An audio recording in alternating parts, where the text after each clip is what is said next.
Ya'juj dan Ma'juj adalah dua nama suku dari turunan Adam, sama dengan kita manusia.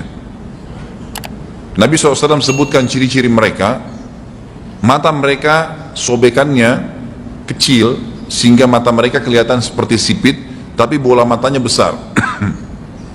Mereka memiliki rambut yang keriting dan mereka memiliki poster yang umumnya seperti poster manusia. Hanya saja mereka ini memang menjadi fitnah, tanda-tanda hari kiamat. Mereka tidak berbaur dengan manusia yang lain. Salah seorang di antara mereka tahu kalau dia akan mati kalau sudah memiliki anak 1000. Tidak ada pengikutnya dari manusia biasa. Pada saat saya pelajari tentang Ya'juj Ma'juj ini tingkat 3 kuliah, kurang lebih waktu itu tahun 96, 97, dosen saya membuka kitabnya membahas masalah ini. Saya sempat tanya sendiri, saya bilang, Syekh, jumlahnya Ya'juj Ma'juj itu berapa banyak? Dia bilang tidak terhitung jumlahnya, karena ada hadis yang berbunyi mereka akan mendatangi sebuah sungai, kalau tidak salah namanya Sungai Tibria. Sungai itu sekarang ada, besar. Bayangkan sungai ya, airnya banyak mengalir. Kata Nabi SAW, mereka akan mampir dan minum di situ.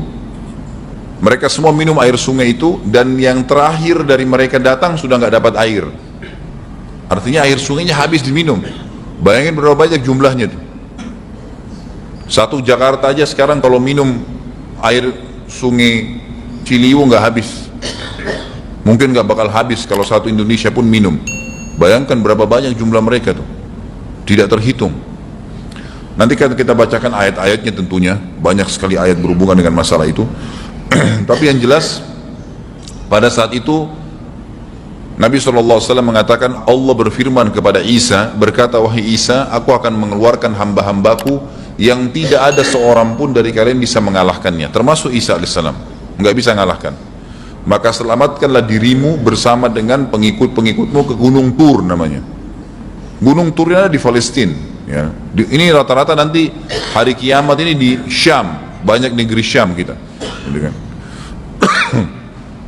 Maka Nabi Isa pun AS menyelamatkan diri dengan pengikutnya ke Gunung Tur yang diikuti sama orang-orang yang beriman. Lalu tentu yang bisa ikut yang terjangkau pada saat itu, karena dunia sangat luas. Maka yang tidak sempat ikut dengan Nabi Isa AS, mereka dibunuh oleh Ya'juj Ma'juj.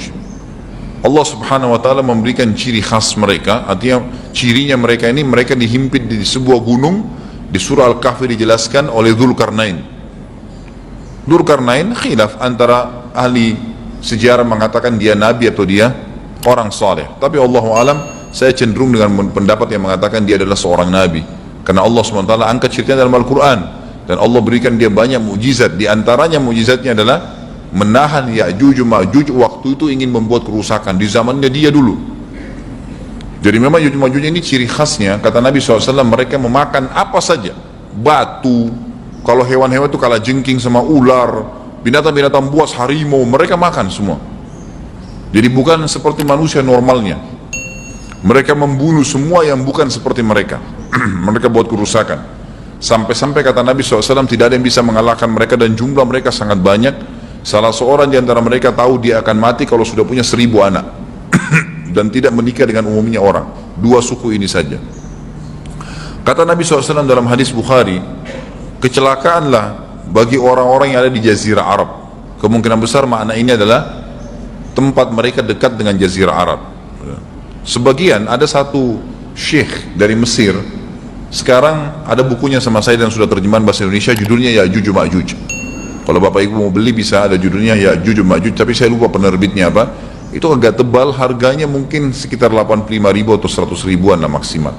Itu khusus, dan beliau adakan penelitian, saya baca dan memang sangat konkret dan ilmiah. Beliau mendatangkan fakta kalau tempat Ya'juj Ma'juj yang disebutkan dalam Al-Quran itu ada di Cina, tembok Cina. Jadi seperti yang disebutkan dalam Al-Quran, 2 gunung yang disatukan, di antara celah gunung itu ditaruh tembaga-tembaga. Pernah pemerintah Cina mendapatkan ada celah dari tembok Cina itu yang bolong, waktu mereka mau tempel bolongan itu dengan batu-batu tanah yang mereka biasa taruh sekarang, ternyata di dalamnya itu ada tembaga yang mengeras, dan seperti disebutkan dalam Al-Quran. di mana ya Zulkarnain mempertemukan antara besi-besi yang ditumpuk lalu dipanasi, dibakar sehingga menjadi meleleh, kemudian disirami lagi dengan timah yang meleleh juga dan dibiarkan kering sehingga menjadi tembok besi. Kata Nabi SAW, kecelakaan bagi orang-orang yang Jazirah Arab karena telah terbuka dari lubangnya Ya'juj Ma'juj sebesar ini. Sudah kasih isyarat dengan jari ibu jari sama jari tengahnya, artinya mereka sudah bisa melihat keluar. Tetapi kata Nabi SAW, setiap hari mereka terus menggali gunung itu, berusaha untuk keluar. Pada saat mereka tiba di malam hari, mereka capek, mereka mengatakan besok kita lanjutin. Mereka bangun besok pagi, gunungnya kembali utuh lagi. Sampai nanti waktu di mana Allah izinkan mereka keluar. Pada saat mereka keluar, maka mereka akan mulai membuat kerusakan. Ada di halaman 82 ya, Al-Anbiya 96 sampai 97 ayatnya. Ingatlah hingga apabila dibukakan tembok Ya'juj Ma'juj, bolong, jebol, dan mereka turun dengan cepat dari gunung-gunung itu, dari seluruh tempat yang tinggi. Kita tahu itu jaraknya berapa ratus kilometer, bahkan mungkin ribuan kalau nggak salah. Semuanya itu akan dipenuhi Ya'juj Ma'juj, dan telah dekatlah, kalau sudah terjadi itu, kedatangan janji yang benar, maksudnya hari kebangkitan. Maka tiba-tiba terbelalaklah mata orang-orang kafir. Mereka berkata, aduhai celaka kami, sesungguhnya kami dalam kelalaian tentang ini, bahkan kami adalah orang-orang yang zalim. Kenapa? Karena Ya'juj Ma'juj tidak lihat apakah kafir atau beriman. Mereka tidak butuh, bukan seperti Dajjal ya. Dajjal butuh jadi pengikutnya, oke, aman. Ini enggak, siapa saja ditemuin dibunuh. Dia enggak pandang, enggak mau tanya kamu dari suku mana, kamu agama apa, tidak dipandang. Orang-orang muslim pada saat itu, orang-orang muslim pada saat itu yang ikut dengan Nabi Isa AS berhasil selamat. Walaupun pada saat itu di muka bumi umumnya orang sudah beriman. Yang dimaksud di sini orang-orang kafir adalah adanya orang-orang yang masuk Islam karena terpaksa, karena mereka tidak terlalu faham pada saat itu, lalu mereka menganggap remeh informasi dari Nabi Isa AS. Maka mereka terbelalak matanya karena dibunuh oleh Ya'juj Ma'juj. Kata Nabi SAW di dalam hadis sahih riwayat Imam Bukhari, bahwasanya Ya'juj Ma'juj akan membunuh siapapun yang mereka temui. Bahkan pada saat mereka sudah merasa menguasai bumi, mereka melepaskan anak-anak panah mereka ke langit, lalu Allah menurunkan anak-anak panah mereka sebagai fitnah dipenuhi dengan darah. Maka mereka berkata, kami telah membunuh semua yang ada di bumi dan semua yang ada di langit. Maka sebagai penutup dalam bahasan itu kata Nabi SAW, Allah lalu mengizinkan Isa untuk berdoa kepada Allah agar memusnahkan mereka. Maka Isa AS pun akhirnya berdoa, meminta kepada Allah Subhanahu Wa Taala agar mereka semua dimusnahkan. Maka pada saat itu pun Allah Subhanahu Wa Taala menurunkan kepada mereka hama.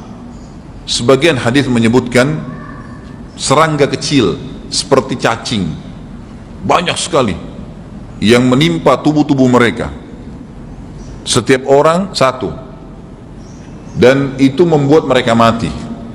Membuat mereka mati, dan mereka mati seketika semuanya. Jadi secara bersamaan semuanya meninggal. Allahu a'lam waktu itu berapa ratus juta jumlah orang Ya'juj Ma'juj pada saat itu, tapi semuanya akan mati, dan seluruh muka bumi dipenuhi dengan jasad mereka. Setelah itu Nabi Isa AS pun berdoa kepada Allah Subhanahu Wa Taala agar menghilangkan jasad-jasad mereka yang baunya sudah luar biasa waktu saat itu disebutkan dalam hadis. Maka Allah Subhanahu Wa Taala mengabulkan dan mengutus dari arah barat burung-burung yang lehernya panjang dan pelatuk mulutnya besar, yang memegang setiap jasad Ya'juj diambil, diangkat, setiap orang satu burung. Bayangkan berapa banyak miliaran burung pada saat itu. Kita nggak tahu bagaimana, Allahu a'lam, tapi ini wahyu, penyampaian informasi yang pasti. Diambil, kemudian jasad-jasad mereka dilempar ke lautan. Lalu Allah SWT turunkan hujan. Pada saat turun hujan, maka hujan tersebut membersihkan semua bekas-bekas mereka, kotoran mereka, darahnya segala bersih. Maka bumi kembali subur lagi. Tapi tidak disebutkan berhubungan dengan masalah ini berapa lamakah kejadian tersebut terjadi. Kemudian setelah itu Isa AS memimpin lagi di muka bumi sampai beliau meninggal. Setelah Isa AS meninggal, kembali lagi sebagian besar manusia berbuat kekufuran. Kembali manusia berbuat kekufuran. Mereka kembali lalai, nggak ada lagi pemimpinnya karena terlalu banyak orang pada saat itu, maka ada yang kufur lagi.